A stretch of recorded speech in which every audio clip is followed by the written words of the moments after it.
예, 촛불은 어둠을 밝히고 웃음은 마음을 밝힌다고 했습니다. 다시 옆에 계신 분하고 인사합시다. 이렇게 멋진 분 옆에 함께 돼서 너무 행복합니다.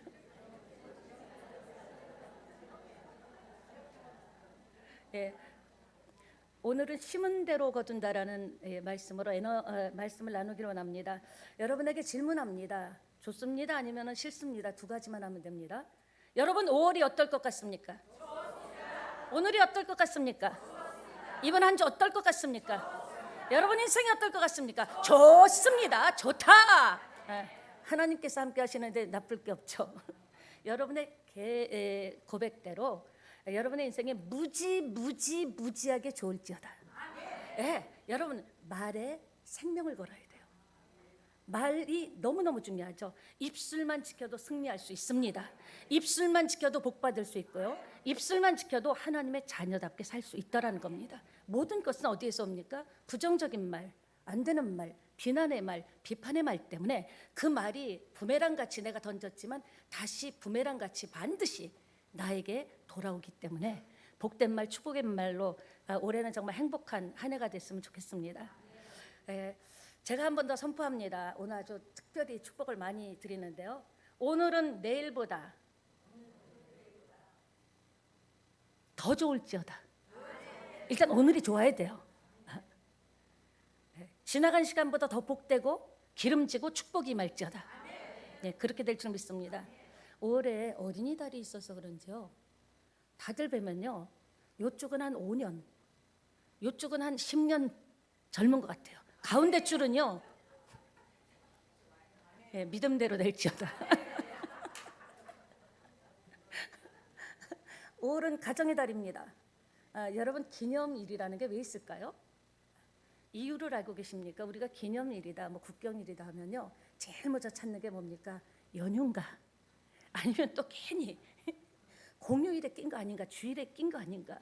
이런 생각을 하는데, 뭐 특히 기념일에는 쉬나 그런 생각을 합니다. 근데 왜 기념일이 필요합니까? 기념해야 된다라는 거죠. 그래서 우리가 기독교인들은 가정의 달을 기념합니다. 어버이 나라에서도 또 뭐 어버이 주일, 어린이 주일이 있지만 가정의 달을 굉장히 중요하게 생각합니다.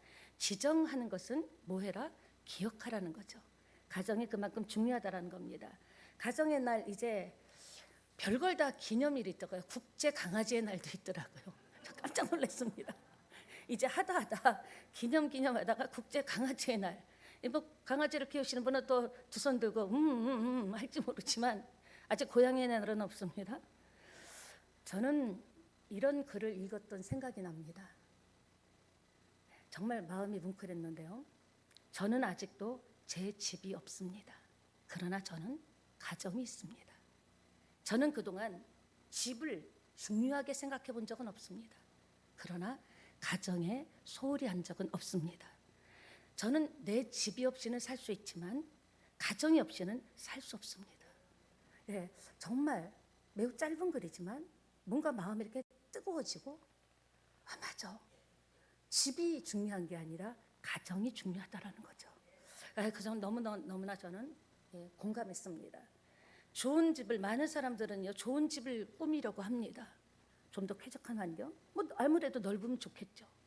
넓고 쾌적하고 또 남들이 사는 만큼 가구도 배치해 놓고 그렇게 살기를 원하는데, 호화로운 대저택에 살면서도 우리가 볼 때 야, 저렇게 혼자 한번 살아보냐, 내 자식 때는 살까? 그런 사람들도 그 안에 들어가 보면요, 다툼이 있다라는 거예요. 가정이 아니라는 거예요. 다만 좋은 집에 사는 겁니다. 넓은 집에 사는 거예요. 남들이 알아주는 메이커 집에 사는 거죠. 근데 대저택에 살면서도 잠언 17장 1절에 보니까 오막살이에 살면서도 웃음이 있는 것이 훨씬 가치 있는 게 아닌가. 보세요. 마른 떡 한 조각만 있고도 화목한 것이, 제육이 그냥 먹을 것이 넘쳐나고, 그냥 이제는 뭘 먹을까, 이제는 먹다 한국의 맛집은 다 돌고 더 이상 먹을 게 없어서 고민하는 것보다는 정말 마른 떡 하나, 된장찌개, 김치찌개 뽀글뽀글 끓여도 가족이 그냥 그거 먹으면서 화목한 게 정말 가정이 아닐까요? 저는 정말 그것이 가정이라고 생각합니다. 여러분, 여행도요, 가슴이 흔들릴 때 떠나야죠. 다리가 흔들릴 때 가면 안 됩니다. 아무것도 못 봐요. 저희 작은 엄마죠. 저희 형님이 딸들이 이렇게 아들은 없어요. 딸들이 모아서 캐나다를 보냈대요. 근데 이제 거기 어떤 할머니 할아버지가 막 딸을 저주하더래요. 딸이 약사인데 엄마 힘들고 자기는 못 가고 엄마를 보낸 거예요. 이렇게 힘든 데를 나를 보냈다고 막 나를 막 욕하면서 어지러워 쓰러서 죽겠다고. 무슨 말입니까? 우리가 가정을 사랑할 때가 있다라는 거예요. 오늘 메시지를 통해서 다시 한번 나는 집에 사는가? 나는 가정에 사는가?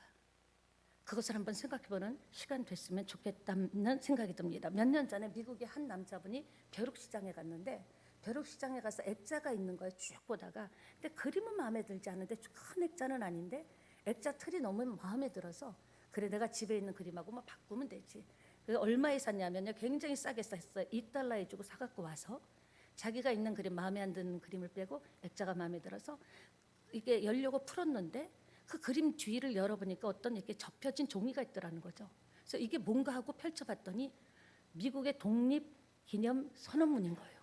깜짝 놀란 거예요. 아니 왜 이런 게 있지? 오래된 문서 같은데 얼마나 가치 있을까? 이게 진품일까? 아예 진품 아니겠지. 그래서 궁금해서 그게 어떤 책이냐면요. 200부밖에 안 나온 그런 이게 한정판인 거예요. 한정판이기 때문에 그게 있는지 모르고 가서 진짠가 가짠가 한번 감정 받아볼까? 집에 가서 가져다가 감정을 받았더니 얼마입니까? 25만 달러, 3억짜리입니다. 1820년에 처음 독립선언서를 인쇄한 그 200부 안에 드는 거죠. 3,000원 정도 되는 액자를 사서 3억 정도 됐다면 옆에 계신 분하고 인사합시다. 집에 가서 한번 뒤져봅시다. 집에 가서 한번 뒤져보세요. 그러다 보면 대청소하잖아요. 액자 주인은 몰랐잖아요. 알았다면 얼마나 억울했을까. 그거를 그냥 $2에 팔았으니요. 가치를 알기 때문에 모르기 때문에 이런 일이 일어난다라는 거죠. 저와 여러분의 인생에도 신앙생활에도 그냥 낭비하고 하찮게 생각하고 버려지는 것은 없냐라는 거죠. 우리에게도 있을 수 있다라는 거예요. 여러분 가정생활, 가족 간의 생활, 신앙생활, 사회생활에서 가치를 모르기 때문에 놓쳐버린 것들도 있다라는 겁니다. 사랑하는 여러분, 모두에게 있던 가치 중에 대단히 중요한 가치가 있는데 그 가치를 제대로 알지 못하는 것이 가정 아닐까요? 너무나 뻔하니까. 너무나 매일 10년, 20년 뭐 사니까 너무나 뻔하고 언제든지 퇴근하면 가야 될 곳이고 언제든지 거기서 밥을 먹고 일어나서 출근하는 곳이고.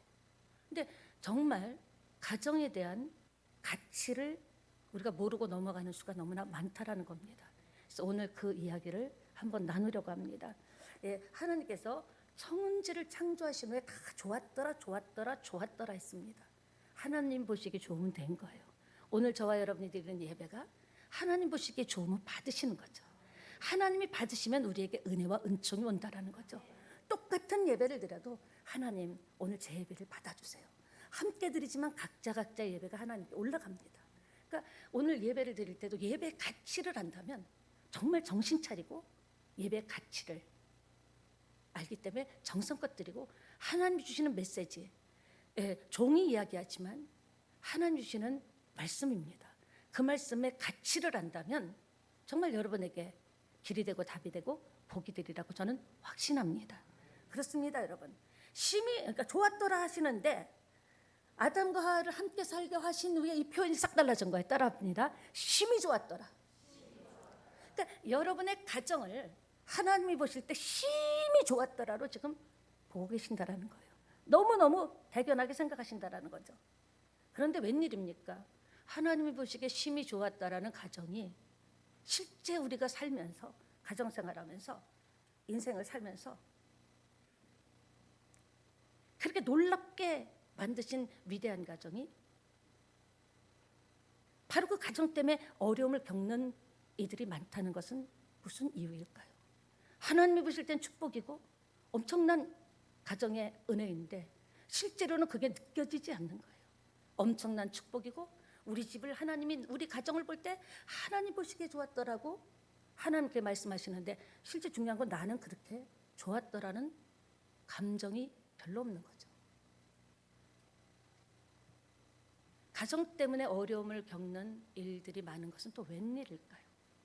속담에 연애는 달콤한 꿈이고 결혼은 꿈을 깨는 자명종이라고 했는데, 여기 부부같이 오신 분들 속으로 대답하시기 바랍니다. 꿈 깨셨습니까? 아직도 꿈 중에 계십니까?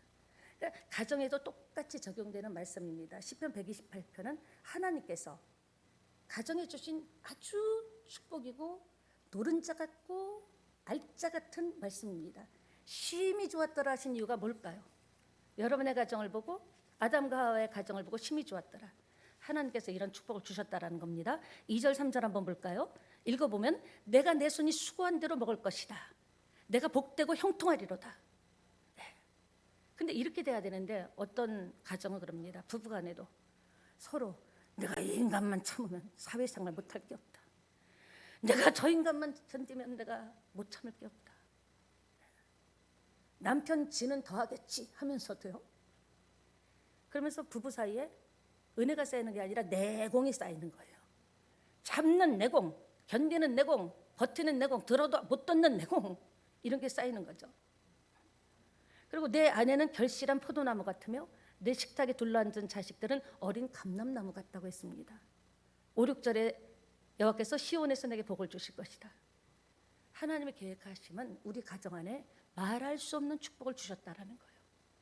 여러분이랑 결혼해서 가정을 꾸린 것 같지만 크리스찬의 가정은 결혼하기 전부터 붙잡고 계시다가 결혼한 후에 지금도 여러분에게 우리 집은 왜 그렇지? 아니에요.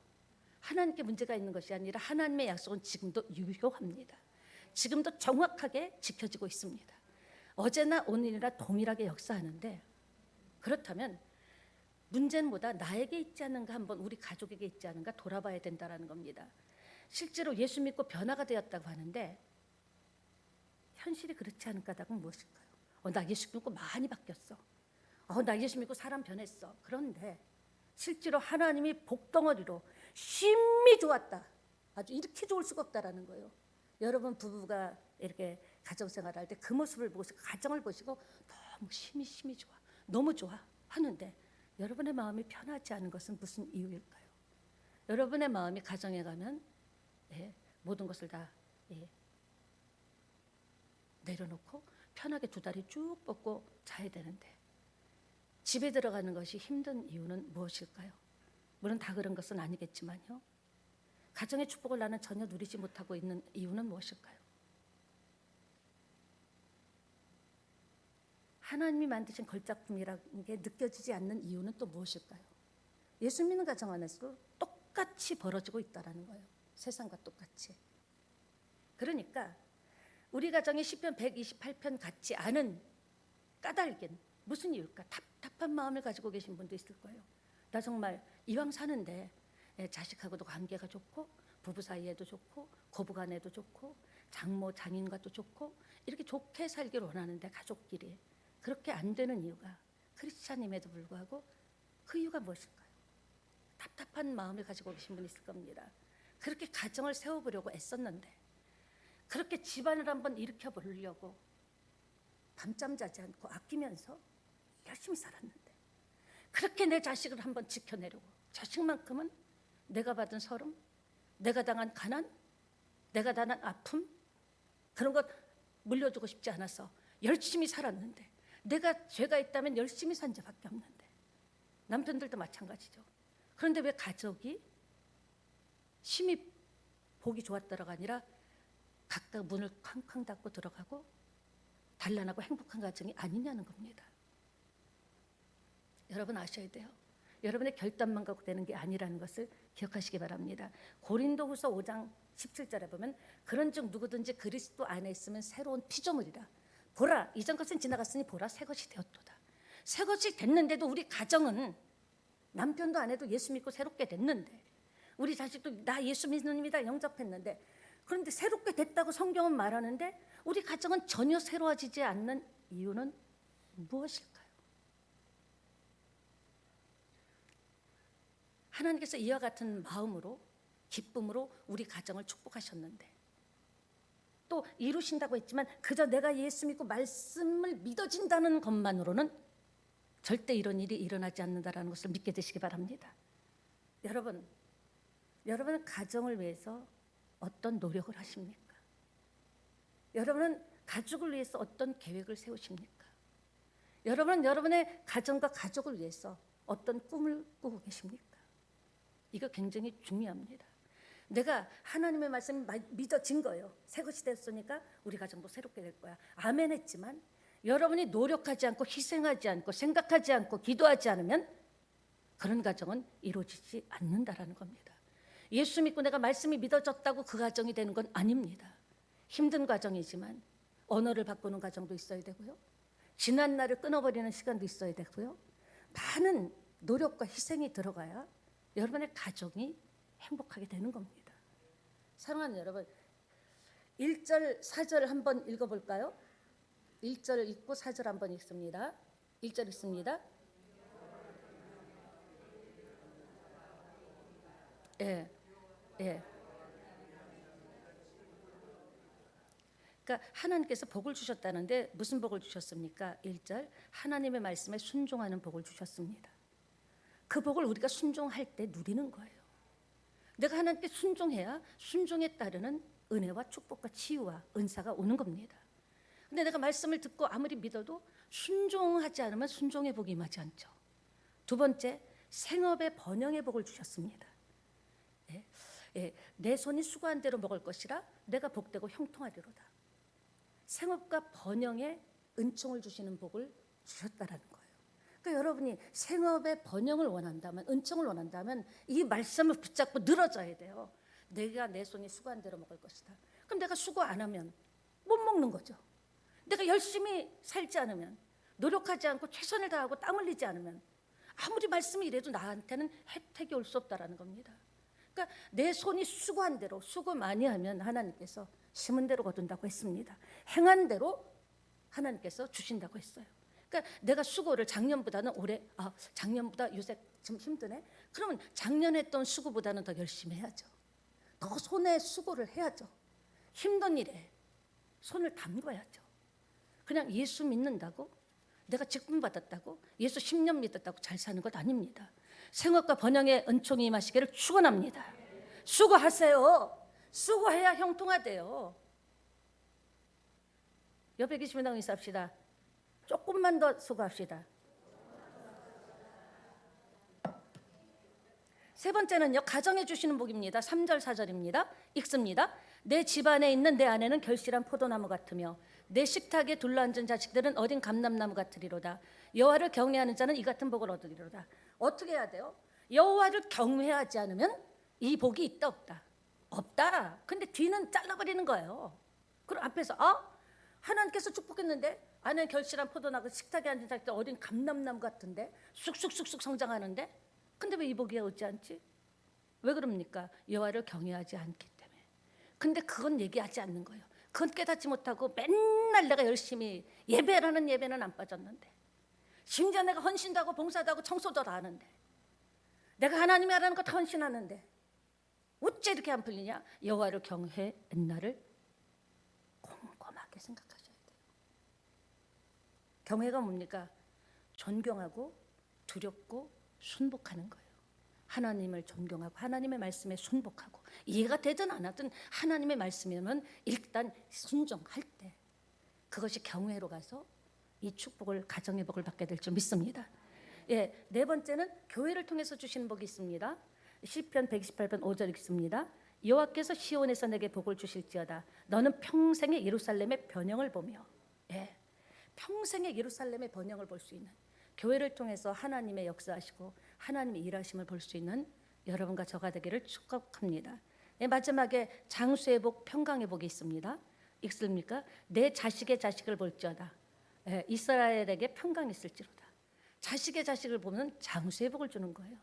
여러분, 자식의 자식의 증손주까지 보게 되시기를 예수님의 이름으로 축원합니다. 이 양 보는 건 뭐 증손주까지 봐버리죠 뭐. 그거 뭐 기도도 못 합니까? 하나님, 저는요 증손주까지 보고 싶어요. 근데 일단 아들이, 딸이 장가를 가고 시집을 가야 될 텐데 혼인의 문이 열릴지어다.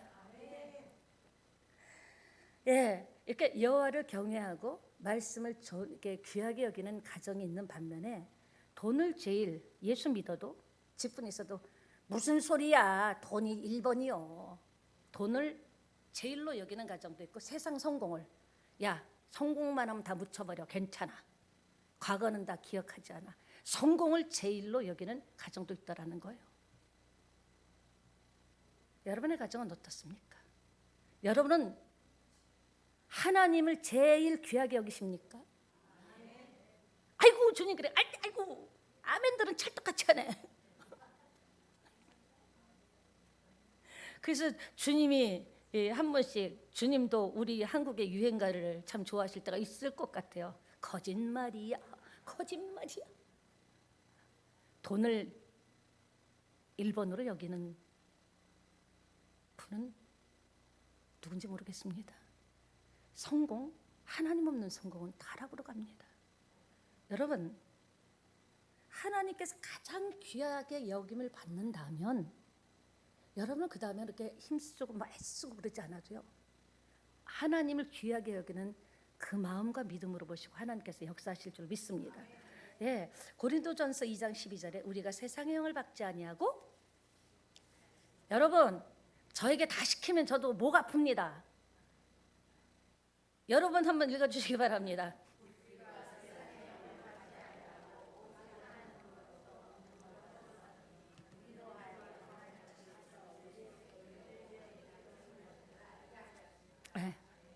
사람은요, 마음의 중심에 두 가지 영의 지배를 받습니다. 이것 굉장히 중요한 말입니다. 하나님의 성령의 지배를 받든지 세상의 영의 지배를 받든지, 둘 중에 하나밖에 없어요. 딱 영적으로 보면 둘 중에 하나밖에 없어. 세상의 영의 지배를 받든지 하나님의 성령의 지배를 받든지. 가정도 마찬가지죠. 그 가정의 왕이 하나님이신지, 주인이 하나님이신지, 아니면 이 세상의 영, 마귀죠, 사단이죠, 세상의 영이 여러분 인생의 주인이든지 가정의 주인이든지 두 가지밖에 없다라는 거예요. 여러분 한번 솔직하게 생각해보는 시간 되길 바랍니다. 우리 집 왕이, 여러분의 왕이, 여러분의 집안의 가정의 왕이 하나님이십니까? 세상의 영이십니까? 사단이 분한 거 아니에요? 저것 봐라, 교회에서만 아멘 안 해? 돈밖에 모르면서, 세상밖에 모르면서, 성공밖에 모르면서. 그런 분은 없습니다. 마귀는요, 에덴 동산 때부터 아담의 가정을 아주 불행하게 만든 존재였습니다. 그리고 그의 모든 가정, 지금 이 전 세계에 있는 모든 가정은, 아담의 하나님 믿지 않는 모든 가정은 마귀가 지배하고 역사하는 가정이라는 것을 알게 되시기 바랍니다. 마귀는요, 가정 파괴범이에요. 가정 파괴범이에요. 미움을 주고 질투를 주고 고통을 주고, 모든 가정이, 지금 모든 가정 부부에게도 아담의 범죄로 인해서 그 가정이 파괴된 그 영이 지금도 모든 전 세계 가정에 흐르고 있다 없다? 있다라는 거예요. 여러분 아셔야 돼요. 이 마음은요, 마음일 수도 있고요, 그냥 집일 수도 있습니다. 가정은. 여러분의 가정의 왕이 하나님이 아니라면 7 귀신을 동원해서 사단 역사가 여러분의 가정을 깨려고, 가정을 파괴하려고, 부부 사이를 끊으려고, 부모 자식 사이를 끊으려고, 그 가정 자체를 파괴시킨 원조가 마귀이기 때문에 여러분 꼭 기억하시기 바랍니다. 우리 집이 왜 이러지? 영의 지배를 못 받고 있는 거예요. 아무리 부부가 화해를 하고요, 아무리 그렇게 살지 말자고 부모 자식에게도요, 계속적으로 그런 일이 일어나는 것은 주인이 누구다? 마귀가 주인인 거예요. 교회를 붙이고 있고 예수 믿고 설교를 듣고 예배를 하고 기도를 해도 집안에 이런 풍파가 일어난다라는 것은 지금 영적으로 마귀의 세력이 강력하게 힘을 얻고 지배를 한다라는 거죠.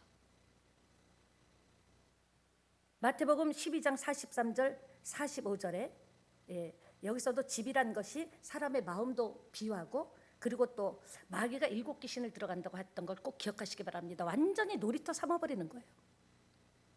그러니까 생각지도 않은 남편에게 이상한 일이 일어나고, 부부 사이 서로 사면서도 저주의 말이 나오고, 가슴을 치게 되고, 자식을 볼 때 어쩌다가 막 이런 말이 막 터져 나오고, 남들 자식은 다 멀쩡한데 우리 새끼는 왜 저러냐 하면서, 끔찍한 일이 벌어지는 겁니다.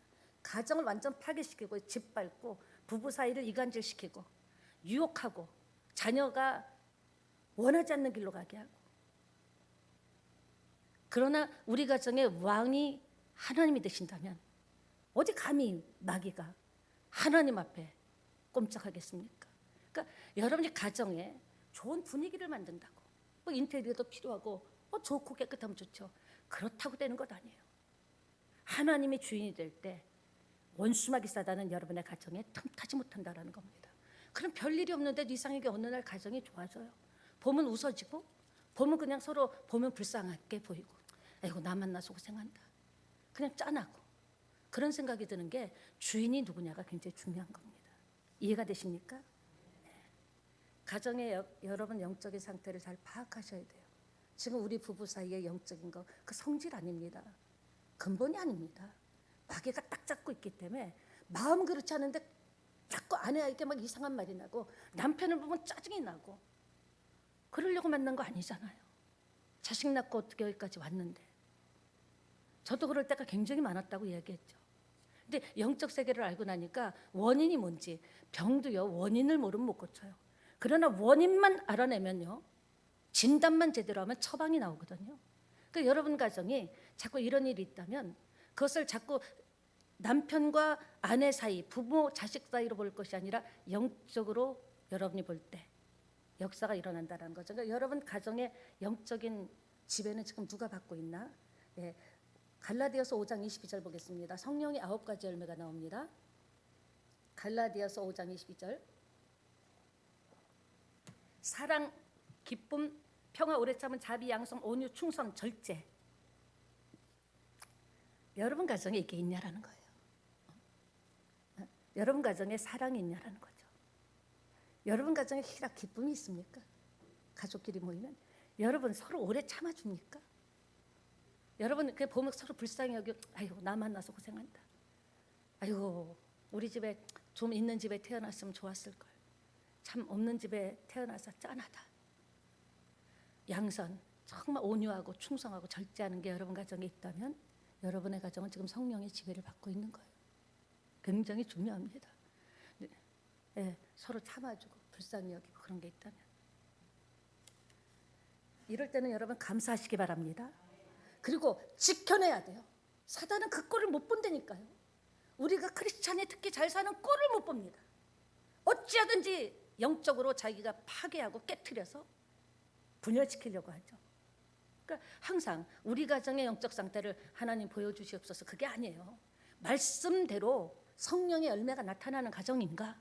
우리가 정말 이전에는 못 참았는데 좀 참기 시작했는가?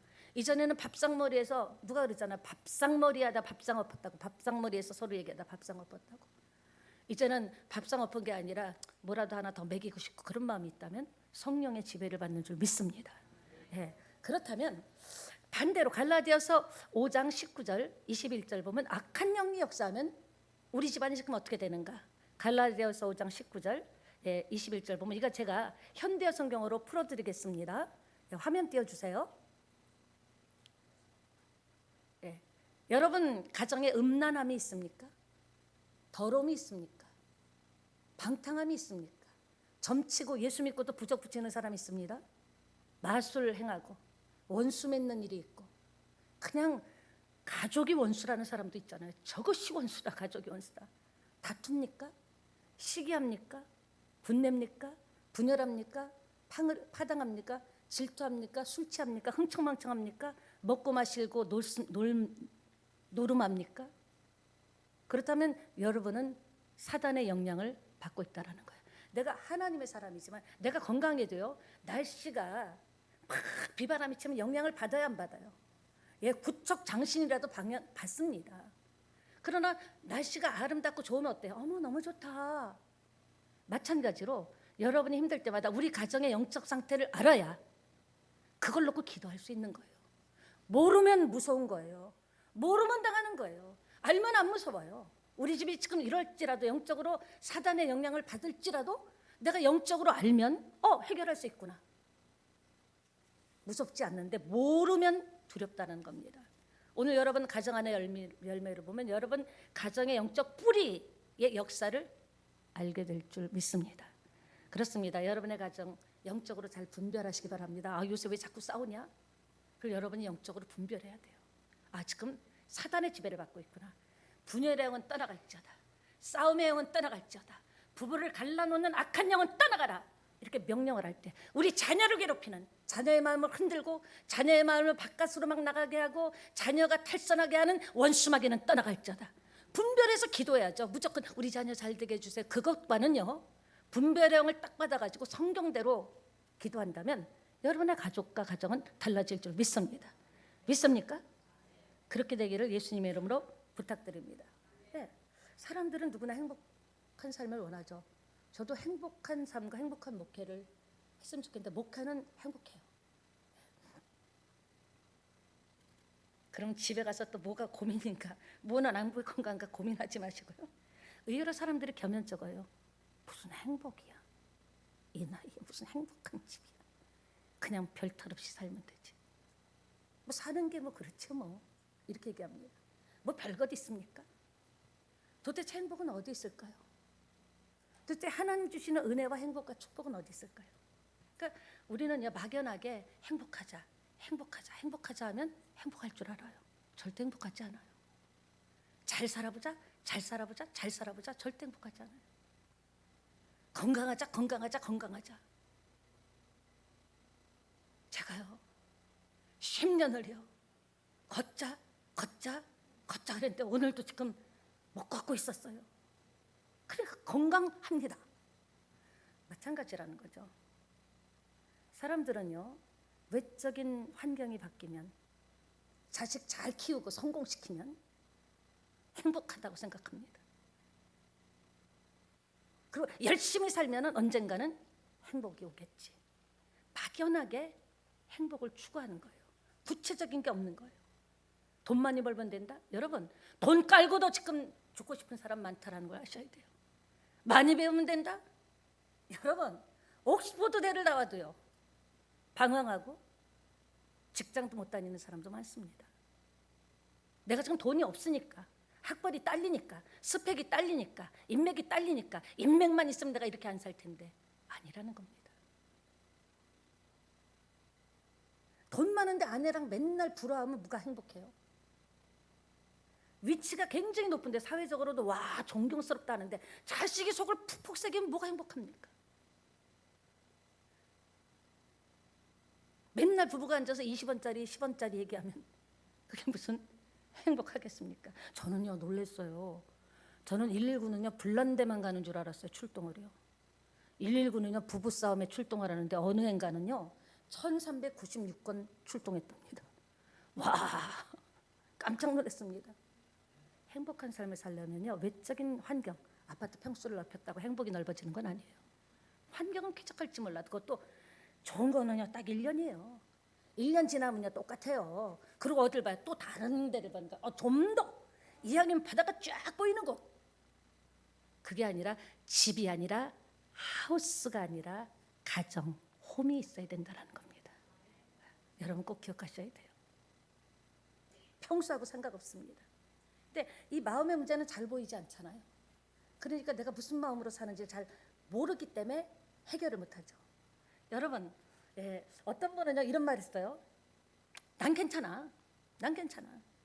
나에게는 그러니까 그 의사가 그러더라고. 자기 환자는요 자기 말을 그렇게 잘 듣는데요. 먹으라면 먹고 찍으라면 찍고 째라면 째고 뽑으라면 뽑고. 근데 자기 새끼들은요 자식들은 그렇게 말을 안 듣는데요. 그러면서 난 괜찮아. 나는 착한 택배가 있어. 여러분 말 잘 듣는 택배가 있다라는 겁니다. 가정의 힘을 키워야 된다고 생각합니다. 가정의 가족력을 키워야 돼요. 가정의 힘을 키워야 돼요. 똘똘 뭉쳐가지고 힘을 키울 때 해결이 될 줄 믿습니다. 근데 중요한 건 뭐냐? 마음의 문제는 눈에 보이지 않잖아요. 그러니까 뭐 그런 말 할 수도 있지. 무심코 한 말이요. 그동안에 부부가 살면서 쌓아왔던 신뢰를 무너뜨릴 수 있고요. 내가 뭐 때문에 이 남자랑 사냐? 내가 뭐 때문에 여태까지 손에 물 묻히고 고생을 하면서 살았지? 아내의 말 한마디가 남편의 길을 죽게 할 수도 있다는 거죠. 도대체 행복은 어디 있습니까? 우리 뒤에 계신 분하고 한번 인사해 볼까요? 도대체 행복은 어디 있을까요? 아니 어떻게 나도 좀 행복해 보자. 나도 좀 행복해 보자. 잘 살아보자. 어떻게 하면 행복하게 잘 살아보자고는 하지만 어떻게 하면 행복한지를 모르고 돈만 벌면 되는 줄 알아요. 자식만 잘 되면 되는 줄 알아요. 몸만 안 아프면 되는 줄 알아요. 그러니까 행복하다라는 게 막연하고 잘못 알고 있는 거예요. 뭐가 행복한지. 외부적인 환경이 아니라 마음이에요. 이 속에 내면이 편안해야. 그냥 된장찌개 하나 먹어도 속 편하게 먹으면 소화가 잘 돼요. 근데 엄청난 막 갈비를 막 한 짝씩 싸서 재 갖고 먹어도요. 갈비 뜯으면서 서로 째려보면요. 그 무슨 그거 소화가 돼서 밥알이 곤두쓰죠. 저 인간. 아유 저 갈비 뜯는 입도 승질난다. 여러분 이제 처방 들어갑니다. 어떻게 하면 행복할까요? 따라합니다. 가장 가까운 사람과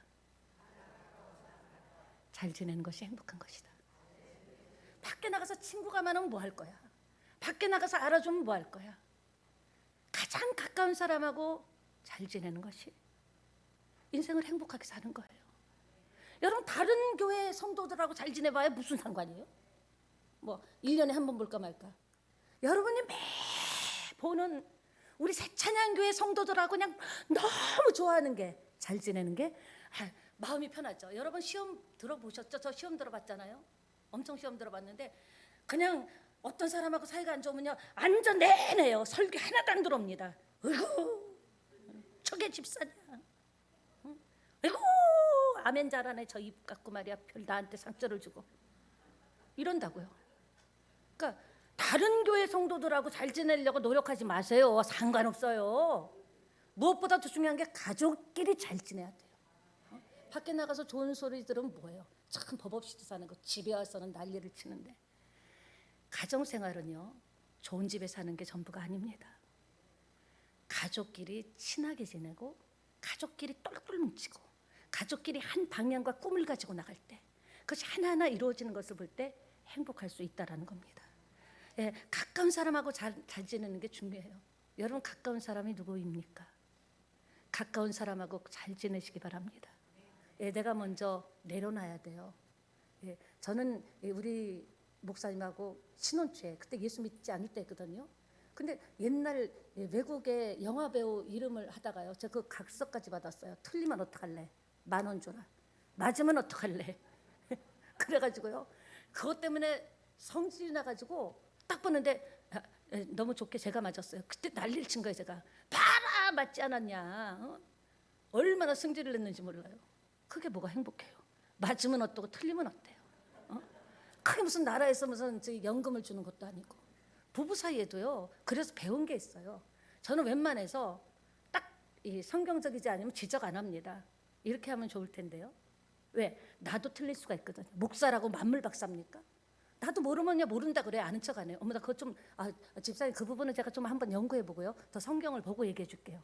그지 아는 척 안 해요. 그 맞으면 어떻고 틀리면 어때요? 부부 사이에도 제가 경험해 봐서 그래요. 그냥 넘어가는 거예요. 한 페이지 넘어갈 때 그럴 때 안다고요. 속으로 어떤 부분요 이런 얘기를 합니다. 막 말만 했다면 싸움으로 벌어서 아주 얘기를 안 한대요. 부부 사이에 그냥 왔나 갔나 그리고 남편이 나가면 그냥 속이 확 시원하고요. 아내가 나가면 막 자유롭고요. 어우 살 것 같고. 근데 말을 가장 많이 할 때가 있대요. 언제일까요? 부부싸움 할 때. 그동안에 못했던 말들을 다 쏟아붓는다라는 거죠. 이게 우리 사회의 가정의 현 주소라는 겁니다. 여러분은 아내와 남편하고 얼마나 대화를 했습니까? 저는 요새는 조금 덜 했는데 이전에는요 어디 가면요 여보 그러면요 부부였어요 그래요. 깜짝깜짝 한두 번 들은 게 아니에요. 부부였어요. 그렇게 얘기를 하는 거예요. 막 얘기를. 그러니까 이게 돈을 내고 여보 여기 계산해주면 부부였어요. 그게 한두 집이 아닙니다. 다른 사람한테 잘 보이면 뭐 할 거예요? 가족이 편안해야 집이 편안하죠. 네. 행복은 어디에 있다? 관계에 있다. 따라합니다. 관계에 있다. 그러니까 돈이 많아서 행복한 게 아니에요. 돈이 많으면 좋죠. 그러나 관계가 좋으면 편하고 행복한 거예요. 부부 사이에 관계가 좋으면 편한 거예요. 부모 자식 간의 관계가 좋으면 편한 거죠. 그러니까 행복은 어디에 있다? 관계에 있다. 꼭 기억하시기를 예수님의 이름으로 축원합니다.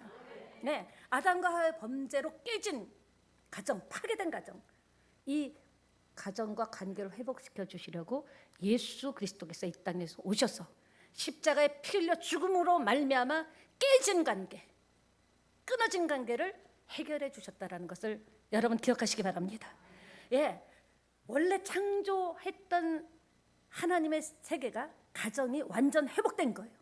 사랑하는 여러분, 성경은 무슨 책인 줄 아십니까? 관계의 책이에요. 하나님과 인간의 관계, 인간과 인간의 관계, 사회생활의 관계. 성경 전체는 뭐다? 관계의 책이다. 관계를 잘 맺어야. 근데 관계를 잘 맺기 위해서는요, 중요한 게 뭐냐? 인맥 중요합니다. 하나님은 반드시 어떤 환경과 사람을 통해서 축복하신다라니까요. 어떤 생각지도 못했던 정보를 듣고 그 문제가 해결될 수도 있고, 고민할 때 어떤 사람이 와서 이렇게 해보면 어떻겠냐는 이야기를 해줘서 얻을 수 있고, 사람을 우습게보면 안 돼요. 하나님의 모든 축복은 사람과 관계를 통해서 오기 때문에 인맥의 핵심이 뭡니까? 사람을 대하는 진심입니다. 가식으로 하면 안 돼요. 진심이 통하는 거예요. 다 알아요. 우리가 이 나이 됐는데 뭘 모르겠어요. 가식으로 이빨림으로 하는지. 예, 나보다 부족한 사람도 진심으로 대해주고, 그 사람이 틀려도 진심으로 대해주다 보면 나중에 자기가 알죠. 그때 내가 틀렸는데도 야, 뭐라 하지 않고 넘어갔네. 와, 사람 진국이다. 그래서 여러분, 예수님과 하나님과의 그러니까 우리 하나님과의 관계가 예수님을 통해서 구원된 것을, 회복된 것을 우리는 구원이라고 합니다. 그렇다면 여러분, 묶인 관계에 있다면 올해 우리가 복을 받아야 되지 않겠습니까? 그러려면 여러분 관계를 보시고, 이전에 여러분이 혹시 누구의 마음을 아프게 했다면 꼭 사과하시기 바랍니다. 전화하시기 바랍니다. 만나시기 바랍니다. 맺힌 것을 풀어야 복이 되는 거예요. 하나님이 축복을 주시려고 하는데 맺힌 게 있네. 나는 예수 믿는 사람인데 예수 믿지 않는 사람에게 하나님 볼 때는 아니라는 거예요. 회개할 때 완벽한 축복을 받게 됩니다. 그리고 오늘 이후로 말하지 마세요. 딸합시다. 냅둬버려. 좀 냅둬버리세요. 자기도 자기 버릇을 못 고치면서 뭐 오면은 난리야. 이런 옷을 입고 오면 안 된다는 둥, 저러면 안 된다는 둥. 누가 성경에 그런 게 있어요? 다 오라 그랬지. 가난한 자도 병든 자도 죄진 자도 다 오라 그랬잖아요. 하나님이 그런 식으로 하면 저도 여기서 설교 못합니다. 받아주는 여러분 되시기 바랍니다. 그냥 그래요. 냅둬버려요. 그리고 그럴 수도 있지. 그럴 수도 있지. 그거 안 되는 한 여러분 복 못 받습니다. 여러분이 다른 사람을 비판하고 남의 장점을 봐야 되는데 인간은 이상하죠. 장점 못 보고 단점이 보이는 게 사실이에요. 그러나 그 단점을 예수님께서는 범죄한 아담을 어떻게 했습니까? 가죽옷으로 덮어줬잖아요. 그럼 예수 믿은 나도 덮어줘야죠. 그거 보다가 우리 교회 얘기를 밖에 나가서 다른 교회 가서 막 우리 교회 권사는 말이야. 우리 교회는 그런 분 하나도 없지만 우리 교회 목사님은 어쩌고 저쩌고. 하나님이 보셔요. 저는 올해 반드시 복을 받아야 된다고 확신합니다. 그러려면 어떻게 해야 됩니까? 반드시 복 받을 행동을 해야 돼요. 노력해야 돼요. 입을 쥐뜯으세요. 입이 근질근질거리면 껌이라도 심든지. 성경 어디에 다른 사람 흉봐가지고 너 이리 와봐, 너 앞에 서봐, 죽습니다. 지금은 잘 되는 것 같아도 아니에요. 지금 잘 풀리는 것 같아도요. 만나면 남의 욕하고 남의 흉 잡는 사람 하나님이 가장 싫어. 너 내가 보혈로 옷 입혀줬는데 너는 왜 남의 상처를 까발려? 복 받으려면요 절대로 여러분 다른 사람 욕하면 안 됩니다. 흉보는 안 됩니다. 덮어줄 때 아무도 안 알아줘도 주님이 보세요. 네가 그렇게 상처받았는데도 덮어주니? 네가 그렇게 손해를 받는데도 덮어주냐?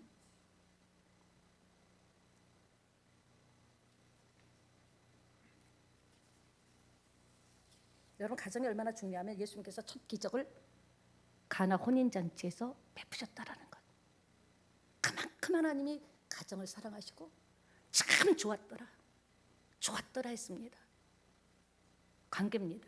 서울에 있는 사람하고 상관없어요. 몇 년에 한 번 보는 사람 상관없어요.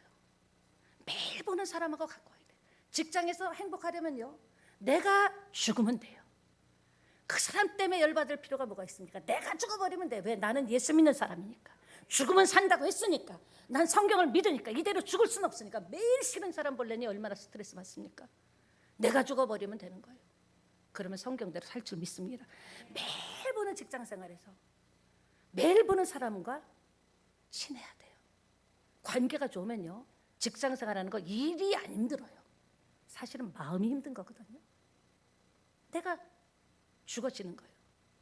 다른 사람과는 잘 지내는데 직장에서 또 사람 좋다는 소리 듣는데 가정에서는 자녀들이 한다. 매일 보는 사람과 잘 지내야 여러분 행복지수가 올라갑니다.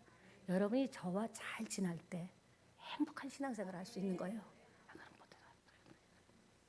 그러면요, 그럴수는 이제 어떻게 돼요? 그쪽으로 사단이 공격합니다. 건수 잡았어. 그래! 하면서 더 막 생각을 부풀려가지고 맞대잖아요. 지금 전화기도 맞다고 하는데 아멘 좀 하세요. 네, 말씀을 마무리하려고 합니다. 서령목에 나오시는 목사님 설교한 후에 성도들이 목사님 은혜 받았습니다. 저는 이제 그런 거 신경 안 써요. 왜? 다 내성적이라서. 예, 은혜 받았다라는 얘기 그게 그냥 얘기하면 뭐 어디 없어집니까? 예, 그래서 제가 갈등합니다. 한 사람도 은혜 받았다 그러지 않아. 아니야, 몇 사람 있지. 예, 그 목사님이요, 은혜 받았습니다 하는 너무 좋아가지고 막 밥 안 먹어도 점심만 먹어도 배고픈지 모르고 집에 들어갔는데 사모님이 뭔 설교를 그따위로 하냐고, 그건 아니지 않냐고, 전봇대 머리 맞고 죽고 싶었대요. 가장 가까운 사람이 그 정도로 영향을 끼친다라는 거예요. 그렇기 때문에 가장 가까운 사람하고 관계가 좋아야 여러분의 인생이 행복한 거예요. 한 번 사는 인생인데. 두드려라 열릴 것이라 그랬죠. 특히 남자는 표현을 잘 못해요. 힘들어도 힘들다 하지 못하고, 괴로우면 괴롭다 하지 못하고. 그래서 남편들이요, 남자들이 여자보다 먼저 죽는 거예요. 속이 터져가지고 표현을 못해가지고. 어떤 분이 그러더라고요. 나는 시간을 돌이킬 수 있다면 가족에게 잘할 것이다. 사회생활한다고 밖에서는 좋은 사람 소리 들었지만 가족에게는 그렇게 잘하지 못해서 나에게 만약에 기회가 주어진다면 난 정말 가족에게 잘할 것이다. 여러분, 더덕을 심은 대로 거둔다 그랬죠. 더덕을 심었는데 산삼이 나올 리가 있습니까? 내가 심으니까 아이가 그렇게 소리 지르는 거예요. 아이가 그렇게 소리 지르니까 엄마가 승질내는 거예요. 남편이 그러니까 아내가 짜증나는 거예요. 심은 대로 거두면 역사가 일어날 줄 믿습니다. 네. 그러니까 자녀들의 아픈 마음도 좀 돌아보고요. 내가 세운 계획대로, 여러분, 내가 계획한 대로 자녀가 사는 거 아닙니다. 하나님이 그 자녀에게 계획이 있어요. 플랜이 있어요. 근데 내가 해갖고서는 이렇게 해야 된다, 이렇게 해야 된다. 저는 그 시간에 자녀 손잡고 자녀와 함께 산책을 하거나, 기장은 바다가 있잖아요. 바닷가를 걷는 게 훨씬 유익하다고 생각합니다. 이렇게 해라 저렇게 해라 보다는 야, 구름 좀 봐봐. 갑자기 현지가 생각이 나네. 현지야, 구름 좀 봐봐. 그렇게 해보셨어요? 네, 잘하고 있는 거예요. 그렇게 이렇게 살아라 저렇게 살아라 하는 것보다는 손 한번 잡아주고 잘하고 있어 등 두들겨주고, 아이와 같이 그냥 같이 사탕 하나 입에 물고, 야 맛있냐? 하드 하나 물면서 어때? 맛있지? 엄청난 자녀에게 힘이 된다는 것을 기억하시기를 바랍니다. 그러니까 아이들과 정서적인 소통을 이어나갈 때 행복하죠. 근데 소통하려다 분통 터졌다라는 엄마들이 많아요. 그 다시 옛날로 돌아가는 거 잘해보려다가 그렇지 네가 그러면서. 특히 사춘기는요, 사춘기는 아이는 그냥 짜증나는 애들이에요. 사춘기 때 여러분 사춘기 겪어봤잖아요. 그냥 항상 기분 나빠. 사춘기가 그래요. 그냥 항상 그냥 기분 나빠. 두드려라 열릴 것이다. 자녀들에게도 이런 마음으로 다가가시기를 바랍니다.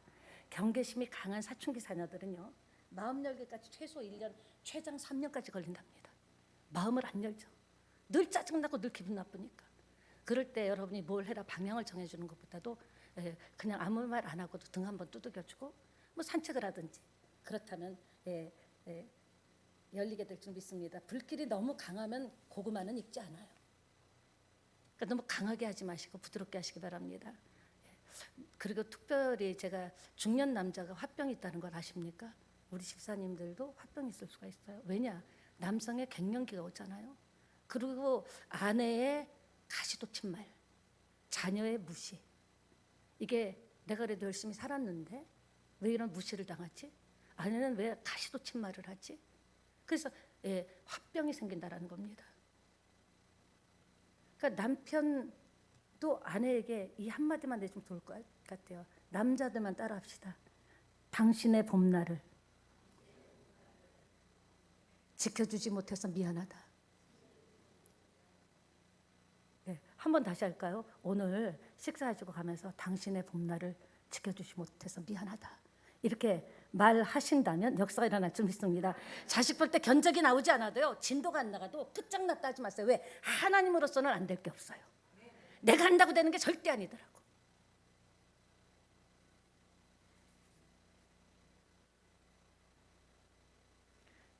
이 글하고 마칩니다. 어떤 분의 글이 생각나요. 아들을 지금까지 인정해주는 대가로 딱 한 가지. 자기가 아들을 인정해주는 대가가 딱 한 가지래요. 그렇게 속삭이는데, 그렇게 짜증나게 하는데도 그것은 아직도 그래도 그 아들이 나를 아버지로 보고 있다는 거죠. 그래서 자기가 인정할 수밖에 없다는 거죠. 그러니까 아버지라고 부르는 것밖에는 아무것도 아들이 자기에게 해주는 게 없어도 아마 속상하고 짜증을 내도 아버지도 그래도 아직도 아버지 하니까 아빠 하니까 저는 이것을 보면서 하나님의 사랑을 생각했습니다. 우리가 아무것도 하는 것 없고 잘못해도 하나님이 오래 참으시는 이유는 그래도 죄짓고 허물이 있어도 하나님 아버지 하기 때문에 기도합시다. 하나님 은혜를 감사합니다. 오늘 하나님의 사랑을 깨달았습니다. 주님의 사랑으로 충만하게 하여 주시옵소서. 예수님의 이름으로 기도합니다. 아멘. 우리 찬양 드리고 함께 기도하겠습니다.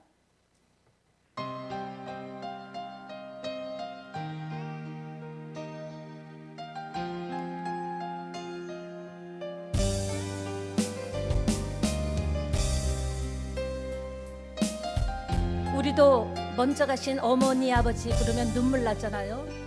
하나님 우리 사랑하십니다. 아버지 불러만 봐도 그 사랑에 눈물 나요. 나 같은 죄인을 사랑하신 아버지 온종일 울어봐도 감당할 수 없는 그 사랑, 그 크신 사랑을 어찌 말로 표현. 아버지를 부르면서 아버지 아버지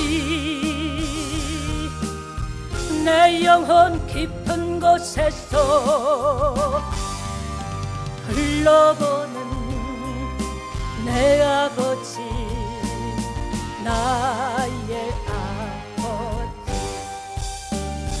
이 생명 다하는 그날까지 지키시고 그날까지 이 찬양하신 후에 오늘 말씀 중에 하나님의 말씀 받은 것 있다면 그 말씀 결단하면서 함께 기도합니다.